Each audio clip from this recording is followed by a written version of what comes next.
सबसे तीखे सवाल जिनका देना पड़ेगा जवाब। सामने बैठी शख्सियत के हर राज होंगे बेपर्दा। आज तक की पॉलिटिकल इन्वेस्टिगेशन टीम इंटरोगेट कर रही है देश के दिग्गजों को। आज की पीआईटी है अंजना ओम कश्यप, अशोक सिंघल और पुण्य प्रसून वाजपेयी। आज इनके सामने है बीजेपी नेता शत्रुघ्न सिन्हा।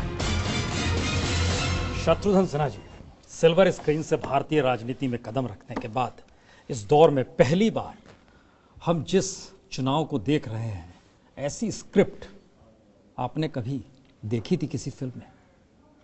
कभी नहीं, पहली बार देख रहा हूं कि एक बहुत जिस चुनाव की ऐसी अपेक्षा चुनाव से, या ऐसा जोश, ऐसा उत्साह, ऐसा कहानी में ट्विस्ट जो देखा है मैंने, उसको कई बार उसको बहुत अच्छा भी लग रहा है और कई बार मुझे एक्सप्लेन करने में थोड़ी मुश्किल भी हो रही है। ये स्क्रिप्टेड है क्या? मेरा ख्याल है हर बढ़िया प्रोग्राम, इंक्लूडिंग ये प्रोग्राम, वो स्क्रिप्टेड है, नहीं तो होनी चाहिए। नरेंद्र मोदी स्क्रिप्टेड लाइन पे चल रहे हैं? आप स्क्रिप्टेड लाइन पे तो नहीं हो सकता, हो सकता है स्क्रिप्टेड लाइन पे ना हो। अब चूंकि बात अब बहुत आगे बढ़ गई है, बहुत ही आगे बढ़ गई है, इस वक्त जरा भी समय नहीं है कि अभ्यास का, रिहर्सल का, रियाज का, इसलिए अब हो सकता है थोड़ा स्क्रिप्टेड लाइन से बाहर आ गए, इसलिए कि आज वो नरेंद्र मोदी हमारे लार्जर देन लाइफ हो चुके हैं। इतनी बड़ी व्यक्ति, इतना बड़ा व्यक्ति, पार्टी से भी बड़े हो गए हैं, ऐसा कई लोगों को दिखाई पड़ता है, लेकिन उसके पीछे कारण है। हमें सिखाया गया है, हर पार्टी में सिखाया जाता है कि व्यक्ति से बड़ा पार्टी और पार्टी से बड़ा देश और देश से बड़ा कोई नहीं। लेकिन मोदी पार्टी से बड़े हैं। लेकिन मोदी को जो लोग व्यक्ति विशेष के रूप में देख रहे हैं आज, मैं कहना चाहूंगा कि वो व्यक्ति विशेष नहीं बल्कि ट्राइड, टेस्टेड, सक्सेसफुल, एक जानदार, शानदार, दबंग, दूरदर्शी और एक्शन हीरो के रूप में उभर कर आया है नरेंद्र मोदी। इसलिए व्यक्ति विशेष का मामला नहीं, विशेष व्यक्ति का मामला। जले को आग कहते हैं और बुझे को राख, वो डायलॉग जरा हो जाएगा। ओके, ठीक है, आपके कहने पे। आप कहाँ की हैं? बिहार की हैं जी। तब आपके नाम पर तो कहना ही पड़ेगा। बिहारी बाबू की बात है। फिर जली को आग कहते हैं, बुझी को राख कहते हैं, जिस राख से बारूद बने उसे विश्वनाथ कहते हैं। आप बारूद खूब गिराते हैं पार्टी पर। ये जो जुलाई 2013 तक आपको Nitish Kumar prime ministerial candidate दिख रहे थे, वो गुण उनमें नजर आ रहे थे, और ये मार्च 20, 2014, एक साल बीतते बीतते आपको मोदी एक्शन हीरो लगने लगे, क्योंकि रविशंकर प्रसाद जी को हटाकर पटना साहिब से टिकट आपको दे दी। मैंने किसी को नहीं हटाया। मैंने, जहां तक पटना साहिब सीट का सवाल है, मैंने कह दिया था पहले ही कि पटना साहिब सीट मेरा पहला विकल्प है और मेरा आखिरी विकल्प है। पहली बार भी जब मैं रिकॉर्ड मार्जिन से वहां जीता था, उस वक्त में मैंने कहा था Patna Sahib seat is my first choice, my second choice and my last choice. तो इस बार तो कोई कारण दिखता नहीं था कि एक सिटिंग कैंडिडेट को, वो भी रिकॉर्ड मार्जिन से जीता हुआ हो, उसको वहां से शिफ्ट किया जाए, क्यों? और दूसरी बात, आपने बात की, रविशंकर बहुत प्यारे हैं, बहुत न्यारे हैं, हम उन्हें बहुत मानते हैं, कदर करते हैं, भाई के तौर पे देखते हैं उनको। लेकिन रविशंकर प्रसाद जी के बारे में मुझे ये खबर नहीं थी, क्योंकि उनका 4 साल अभी राज्यसभा में बाकी है। तो राज्यसभा में 4 साल बाकी, और फिर मैं कैसे विश्वास करता कि वो पटना में इंटरेस्टेड हैं या पटना से चुनाव लड़ना चाह रहे हैं?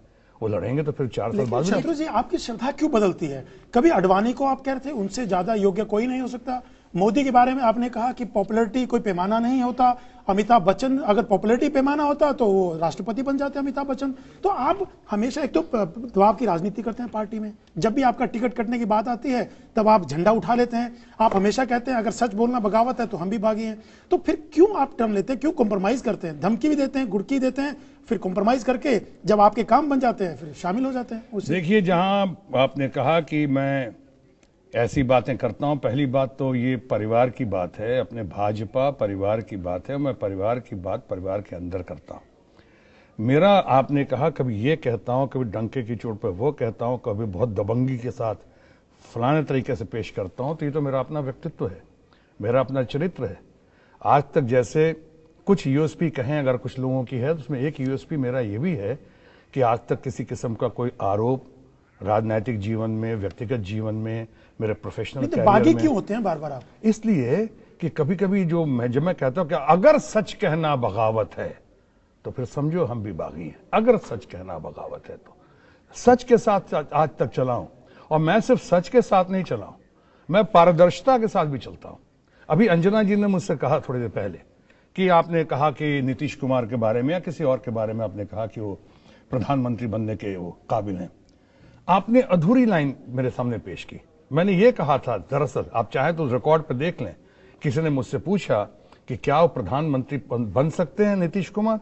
हमने क्यों नहीं बन सकते, यकीनन बन सकते हैं, आप भी बन सकते हैं और मैं भी बन सकता हूं, बशर्ते कि हमारे पास संख्या हो, पार्टी का हमारे ऊपर आशीर्वाद हो।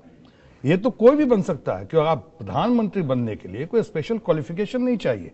प्रधानमंत्री जिसके पास संख्या बल हो और जिसके पास उसके पूरे पार्टी का सहयोग हो।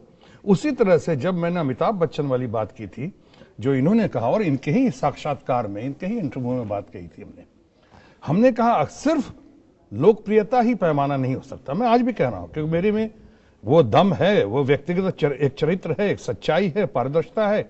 मैं आज भी कह रहा हूं कि किसी को सिर्फ पॉपुलरिटी के आधार पे आप उसको पेश नहीं कर सकते। आज शाहरुख खान बहुत पॉपुलर है, आज आमिर खान बहुत पॉपुलर है, अमिताभ बच्चन तो सर्वदल प्रिय हैं हर प्रदेश में। लेकिन शत्रु जी, स्क्रिप्ट राइटर कौन है इस राजनीति का जो इस वक्त चल रही है? देखिए, ये सारी बातें तय की हैं, जहां तक मुझे पता है, कि हमारे पार्टी के कद्दावर नेताओं ने, हमारे और संघ ने, और हाँ, संघ तो हमारे संग रहा ही है। संघ तो हमारे लिए एक फादर फिगर रहा है, संघ हमारा गार्डियन रहा है, या संघ ही रहा है, संघ रहा है हमेशा, कदम कदम संघ पे ने साथ। ही तय किया है, आप सबने माना है। जो भी हमें तो तय करके दिया गया। मैं तो जानते हैं पार्टी में मेरे पास कोई पद तो है नहीं, कद है मगर पद नहीं है। नहीं तो अगर आप स्क्रिप्ट राइटर होते तो क्या आप रीटेक का मौका देके नरेंद्र मोदी को, जो जिक्र उन्होंने अमेठी में किया, जिस जिक्र नीच राजनीति का जिक्र किया, नीच जाति का जिक्र किया, रीटेक करना चाहिए उन्हें करना चाहिए। देखिए, कई बार क्या होता है, मैं देख रहा हूं इस पर भाषा का या कई बार अमर्यादित भाषा का भी प्रयोग हो रहा है। मैं नरेंद्र मोदी की बात नहीं कर रहा हूं, उनकी बात नहीं कर रहा हूं, बट आज देख ले पूरे देश में क्या हो रहा है। इस मामले में पटना में देखा होगा, पटना ने इस मामले में लीड लिया और हमने खासकर कि अपने किसी भी प्रतिद्वंदी उम्मीदवार पे किसी किस्म का हमने टीका टिप्पणी नहीं किया, ना ही टीका टिप्पणी किया, बल्कि तारीफ की। हमने हमेशा कहा जो हमारे विरुद्ध चुनाव लड़ रहे हैं, कुणाल बहुत अच्छे आदमी हैं, बहुत मैच्योर है, बड़े भाई की तरह मुझे देखते हैं, मैं भी उनका बहुत आदर करता हूं। परवीन अमानुल्लाह बहुत अच्छे परिवार की हैं, बहुत कल्चर्ड लेडी हैं, इंटेलिजेंट लेडी हैं। उनके फादर इन लॉ शहाबुद्दीन तो बहुत ही जीनियस हैं, उनका पति भी जो है, उनके हस्बैंड भी बहुत अच्छे हैं। हमारे डॉक्टर जो साहब गोपाल जी खड़े थे, बहुत ही अच्छे ह्यूमन बीइंग, बहुत बढ़िया इंसान, बहुत ही शरीफ आदमी और बढ़िया डॉक्टर। ऐसे लोग इस बार चुनाव में खड़े, हमने कहा हमारा बयान है, उन्होंने उसको रेसिप्रोकेट किया। और इसलिए आपने कहा कि बाकी शुभकामना हम सबको देते हैं, शुभाशीष किसे मिलेगा तो चुनाव के बाद पता चलेगा, जनता जनार्दन का। लेकिन क्या मोदी जैसे जो प्राइम मिनिस्टर पद के उम्मीदवार हैं, जो प्रसून ने अभी सवाल किया, क्या नीच जैसे शब्दों का इस्तेमाल करना, जाति से जोड़ देना, बात की जा रही है राजनीति की, कुछ जाति से लेके चले जाते हैं, क्या शोभा देता है पर्सनल अटैक करना? पर्सनल अटैक, जहां तक आप मेरी बात करेंगे, मैं कहूंगा कि पर्सनल अटैक करना अच्छी बात नहीं। जवाब नहीं आया। स्क्रिप्ट राइटर आप होते तो रीटेक का मौका मिलता? पहली बात, स्क्रिप्ट राइटर मैं होता तो मेरा अंदाज़े बयां कुछ और होता। मतलब कि अंदाज़े बयां हर बात को एक नई शक्ल दे देता है, वरना इस दुनिया में कोई नई बात नहीं।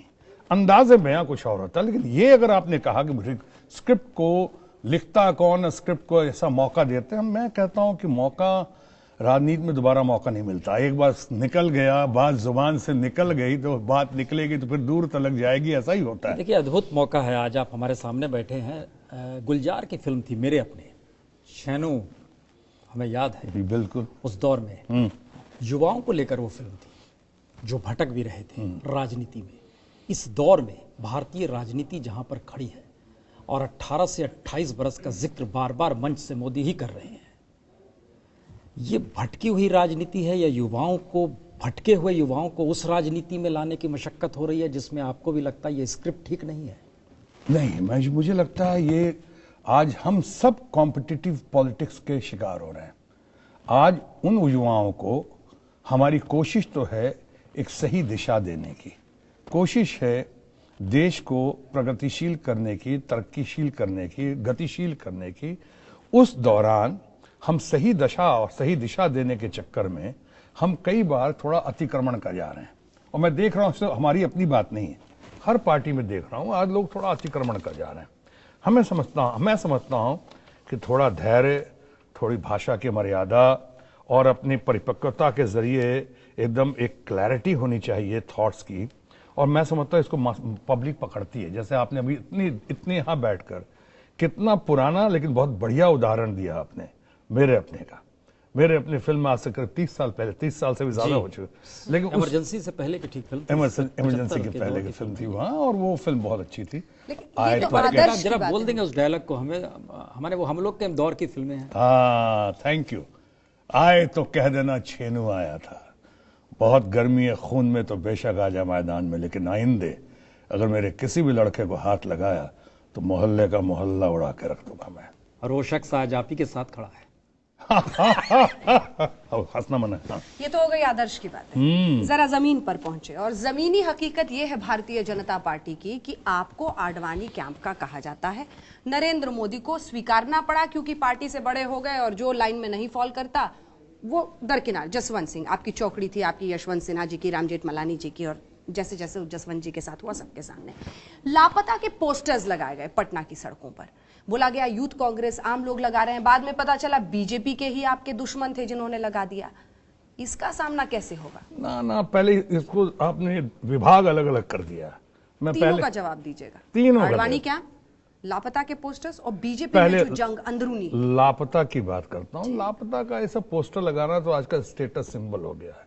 प्रोटेस्ट, नारे, काले झंडे, ये तो स्टेटस सिंबल होगा। कौन कर रहा था? जिनके खिलाफ ना हो तो लगे उनकी कोई अहमियत ही नहीं, कोई शख्सियत ही नहीं। ये जो बात बार बार हो रही है कि मैं तो बोलता हूँ बेबाकी से, मैं सच बोलता हूँ और सच के सिवा कुछ नहीं बोलता हूँ। आप तो हर किसी को नाराज कर देते हैं। अमिताभ बच्चन को आइफा के वक्त आपने कह दिया कि कोई किसी का बेटा है, कोई किसी की बहू है। फिर बाद में बहुत मान मनोवल के बाद मामला पलटा। नहीं लगता है दिक्कत हो जाती है शत्रुघ्न सिन्हा को? ये सच बेबाकी हर जगह, जरूरत क्या है? देखिए, आदमी मैच्योरिटी से, एक्सपीरियंस से जब उम्र बढ़ती है धीरे धीरे बहुत कुछ सीखता है आदमी। इस पे मैं थोड़ा सा अलग से बात करूं कि कई बार सुनता हूं कि यूथ को, युवा पीढ़ी को सामने आना चाहिए। अरे युवा पीढ़ी खाक क्या कर लेगा? युवा पीढ़ी बगैर अनुभव के, बगैर तजुर्बे के। अनुभव, घर में बेटे चाहिए, बेटे बेटी चाहिए, बच्चे चाहिए, लेकिन माँ बाप का रोल उससे ज्यादा महत्वपूर्ण होता है। माँ बाप चाहिए मार्गदर्शन के लिए, सिखाने के लिए, दादा दादी चाहिए। हम कैसे सिर्फ युवा पीढ़ी एक क्लीशे, एक वाक्य का ढोंग बनाकर चल रहे हैं। आपने अभी जो मैं कह रहा था कि मैच्योरिटी आती है, आदमी धीरे धीरे सीखता है। आज अमिताभ बच्चन को मैं बहुत अच्छा दोस्त मानता हूं। आपको पता है, मैं जब अस्पताल में था तो अमिताभ बच्चन बहुत ही चिंतित थे, कई बार आते थे। और हमारी आज की दोस्ती नहीं, बहुत पुरानी दोस्ती है। ठीक है, एक परिवार में कई भी कोई बर्तन ढंढनाते हैं, कभी हुआ। और अमिताभ और मेरे, हालांकि मुझसे थोड़े बड़े हैं, लेकिन दोस्त तो बहुत पुराने हैं। फिल्मों में उनसे थोड़ा बड़ा मैं हूं।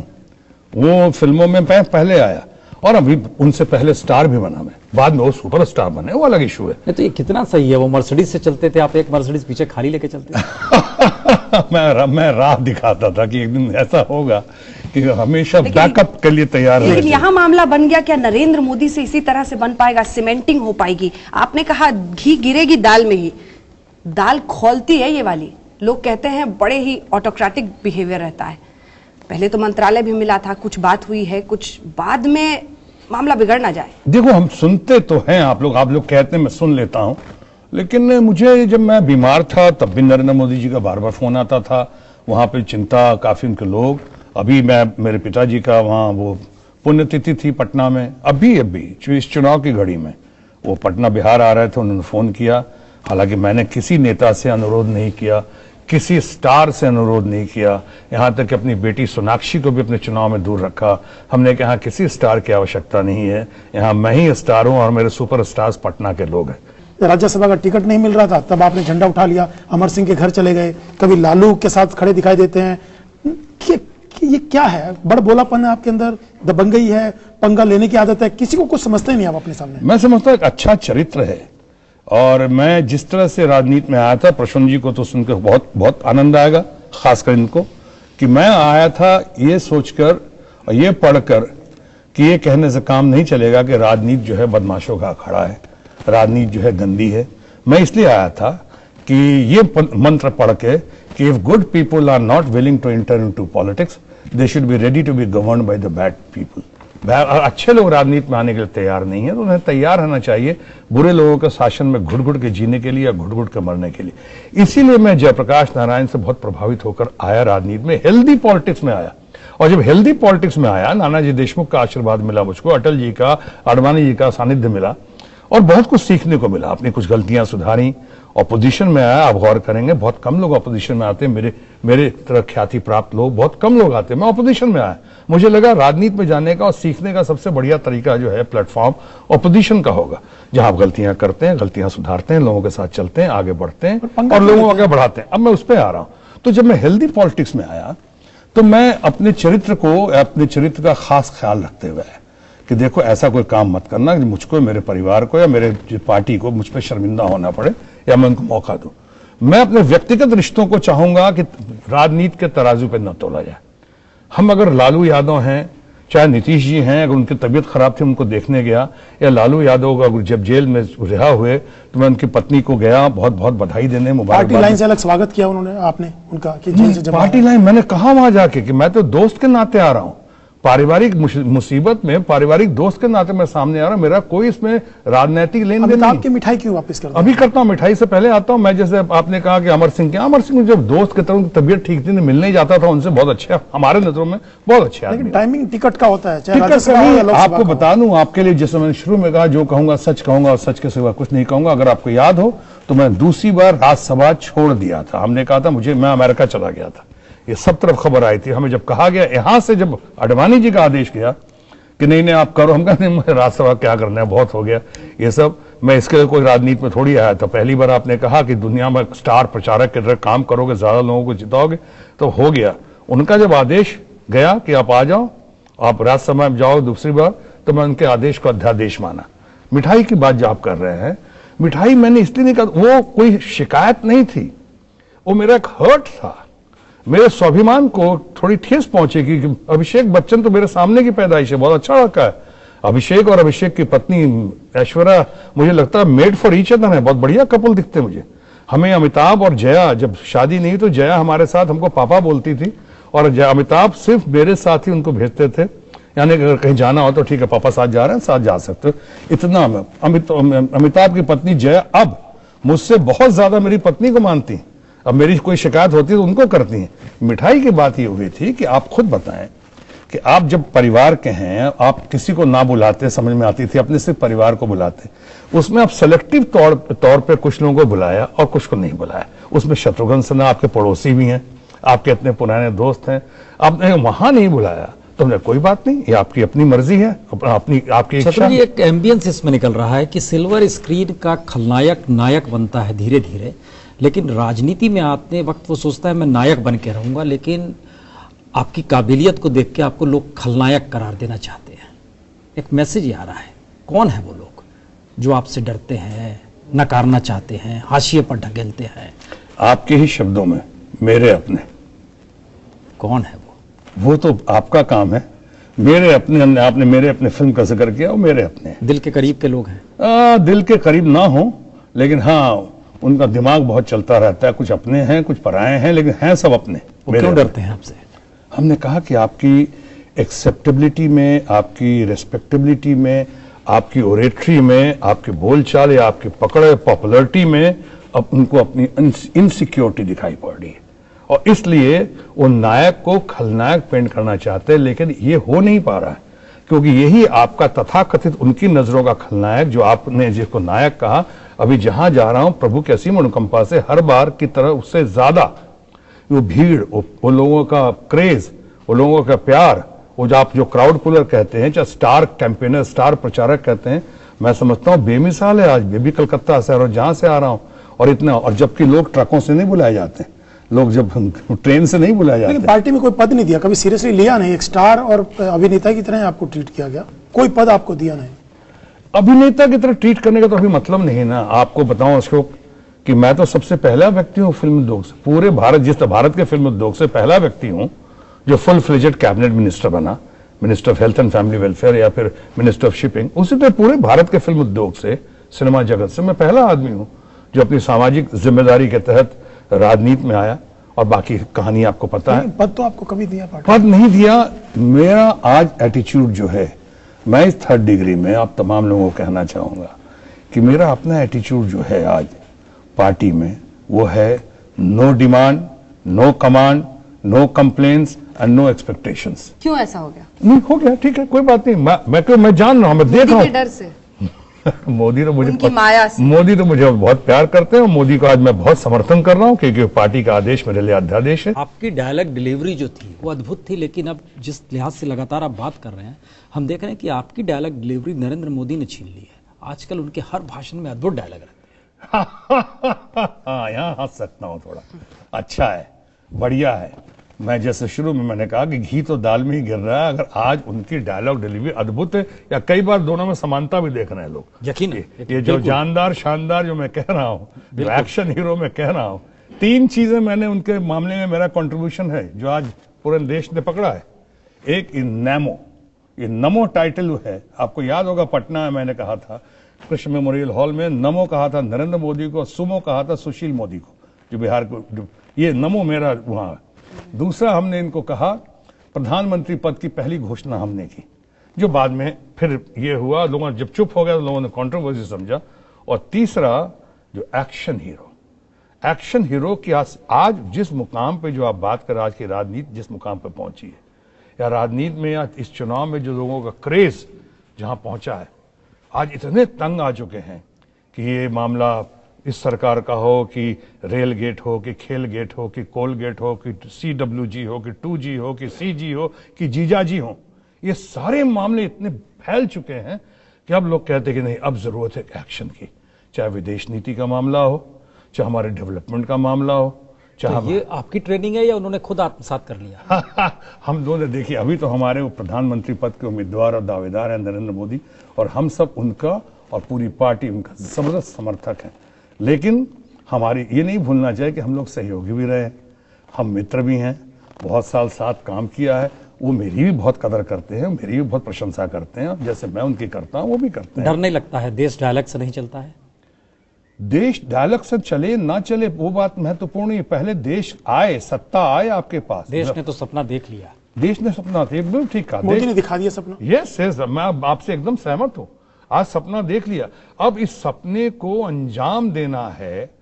कैसे देंगे? पहले सरकार आएगी तब उसको हो सकता है उसके बाद कुछ हद तक कभी कष्टदायक भी हो, क्योंकि इतनी अपेक्षा है। आज नरेंद्र मोदी या भारतीय जनता पार्टी का व्यक्तित्व जो नेतृत्व देने की क्षमता रखता है, वो देश की इच्छा और अपेक्षा के अनुरूप है।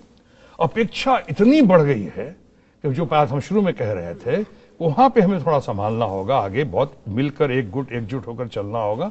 लेकिन हाँ, सपनों की बात आप कर रहे हैं, हम जब तक सपने देखेंगे नहीं तो साकार कैसे करेंगे? ये सपने हम इसलिए देख रहे हैं और सपनों को इसलिए बेच रहे हैं कि पहले हमारी सरकार आई, सत्ता परिवर्तन हो, जो देश की पुकार है, और फिर सत्ता परिवर्तन के बाद व्यवस्था परिवर्तन हो।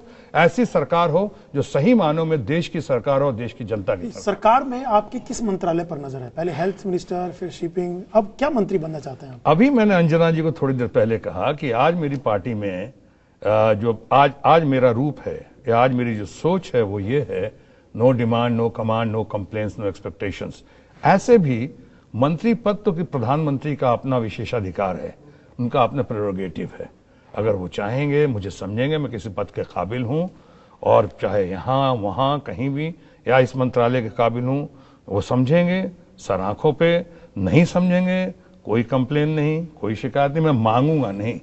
क्या कहते हैं, बार बार स्क्रिप्ट राइटर अटल जी की अगर आप कहें तो वो कविता जो अटल जी ने मुझे भेजी थी, और वो कविता मुझे बहुत पसंद है और बहुत बल देता है मुझको।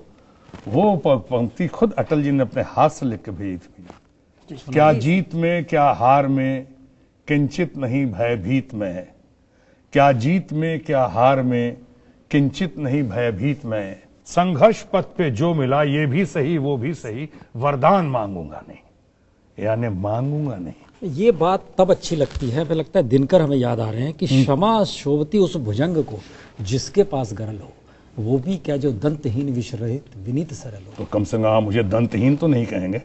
शत्रुघ्न सिन्हा शॉटगन को या शत्रुघ्न सिन्हा की इतनी जल्दी इतनी बड़ी पकड़ को आप कुछ भी कहें, आप मुझे सहमत हो या सहमत नहीं हो, दंतहीन तो नहीं कहेंगे। अभी 32 दांत मेरे सलामत है और इतनी क्षमता भी है कि दूसरे की बत्तीसी भी तोड़ सकता हूं।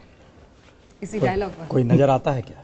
नहीं, अगर ऐसा हुआ तो जहां मेरे सिद्धांत के साथ, जहां मेरे चरित्र के साथ, जहां मेरे व्यक्तित्व के साथ अगर ऐसी कोई छेड़छाड़ हुई तो मैं जानता हूं कि राजनीतिक दृष्टिकोण से या सामाजिक दृष्टिकोण से मेरे अंदर इतनी क्षमता है कि मैं सामने वाले की बत्तीसी भी तोड़ सकता हूं। इसीलिए किसी नितिन भी गडकरी फिल्म के स्क्रिप्ट पे ऐसा नायक नहीं देखा गया जिसको लेके महानायक बनाते हुए जिक्र स्तूपगेट का आ जाए।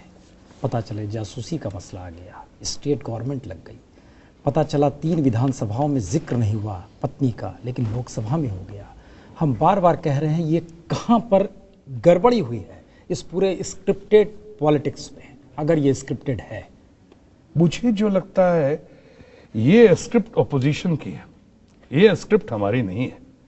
हम तो सही जा रहे थे, मैं अकेला ही चला था जानबे मंजिल, मगर लोग आते गए और कारवां बनता गया। इतने लोग आ गए साथ में, तब बौखलाहट, तब घबराहट हुई दूसरी तरफ। और दूसरी तरफ स्क्रिप्ट एक कहते हैं हताशा, हमारे बिहार में कहते हैं कि दिया बुझे के पहले बहुत जोर से टिमटिमाएला, यानी दीपक बुझने से पहले बहुत जोर से टिमटिमाता है, भुकभुकाता है जी। तो जो दीपक बुझ रहा है अपोजिशन का, वो अब चल चलती बेला में वो तरह तरह की बातें, अब इस तरह के पर्सनल बातें, क्या मतलब है किसकी पत्नी का उसने कहा या नहीं कहा, उसके पीछे क्या कारण है। आप तो बहुत पढ़े लिखे हैं, आपने बचपन में वो पढ़ा होगा कि जो हमें याद है कि झुरमुट की ओट में चहकने वाले पंछियों का गान सदा हर्षगान ही नहीं होता, बल्कि कभी कभी उसके पीछे वेदना और रुदन भी छुपी होती। तो आप ये कोई नहीं देख रहा कि उसके पीछे क्या वेदना है, क्या रुदन है, क्यों हुआ, क्या कारण। और दूसरी बात, ये कारण जानने की घड़ी है क्या? अभी हम सीधा जा रहे हैं कहीं और, सारी बातों का फैसला हो सकता है। अभी डिरेल करने की जरूरत क्या है इलेक्शन के वक्त नहीं में? तो ये इस दौर में जो कारवां बनता चला गया, आपने कभी सोचा था रामकृपाल यादव साथ खड़े हो जाएंगे? सोचा था रामविलास पासवान झटके में आ जाएंगे? सोचा था? नहीं, मैंने तो ऐसा बहुत कुछ नहीं, ना सोचा था, ना देखा था, ना सुना था, और ना मुझे पता था।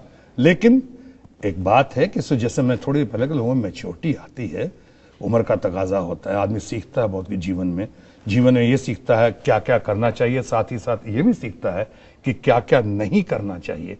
अगर उस सोच के तहत में अगर हमारे रामविलास भाई जो बहुत अच्छे आदमी है, मुझे तो बहुत उनका स्नेह मिलता है, अच्छे लोग हैं, चाहे और जो लोग भी आए हैं, रामकृपाल यादव, हम जब अस्पताल में बीमार थे हम सब दौड़ के मुंबई आए मौका थे। प्रस्ताव या समझ की बात है, क्योंकि उनको लग रहा है मोदी की लहर है, बीजेपी आएगी। रामविलास पासवान जो गालियां दिया करते थे मोदी को, रामकृपाल झंडा उठाते थे मोदी के खिलाफ, वो सब की मोदी की लहर होती, तो आपने इन लोगों को शामिल करने की जरूरत क्यों पड़ी, ये बताइए। देखिए, आप ये बताइए कि जब हमारे बहुत आदरणीय वीपी सिंह साहब, बहुत आदरणीय वीपी सिंह साहब, जिनका इतना समा बंधा ऐसा देश में, जो चंद बार जो हमने देखा है, चुनावी क्रांति देखी है, चाहे समाज में इतना परिवर्तन की लहर देखी है, या तो जयप्रकाश नारायण के संपूर्ण क्रांति के वक्त, आप तो चश्मदीद गवाह हैं, उसके बाद हमने जैसे स्वर्गीय इंदिरा गांधी की मृत्यु के बाद जिस तरह देश एक गुट और एकजुट हो गया, और स्वर्गीय राजीव गांधी के लिए जो एकदम जय जयकार हो गई कि लॉ इसको सामने।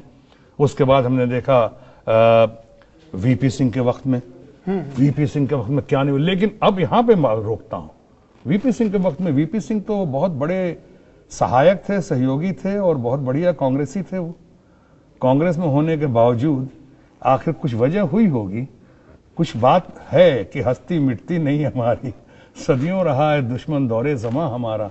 कुछ तो बात है कि वो आगे वहां से, और आने के बाद ऐसी हस्ती बनाई उन्होंने। उसी तरह से अगर आप देखें बाबू जगजीवन राम जी को, इतने बढ़िया नेता, इतने कद्दावर नेता, देश में उनकी क्या रिस्पेक्ट और क्या पहुंच। और बाबू जगजीवन राम जी एकदम कांग्रेस में वहां तक के डिप्टी प्राइम मिनिस्टर तक बनते बनते, रहते प्राइम मिनिस्टर बनते बनते पार्टी छोड़ के गए। मोदी के 3rd डिग्री का रेंज इतना खतरनाक सत्ता में आने के बाद होने वाला है कि उसको हम लोग इस कैमरे की तरह डॉक्यूमेंटेड कर सकेंगे या नहीं?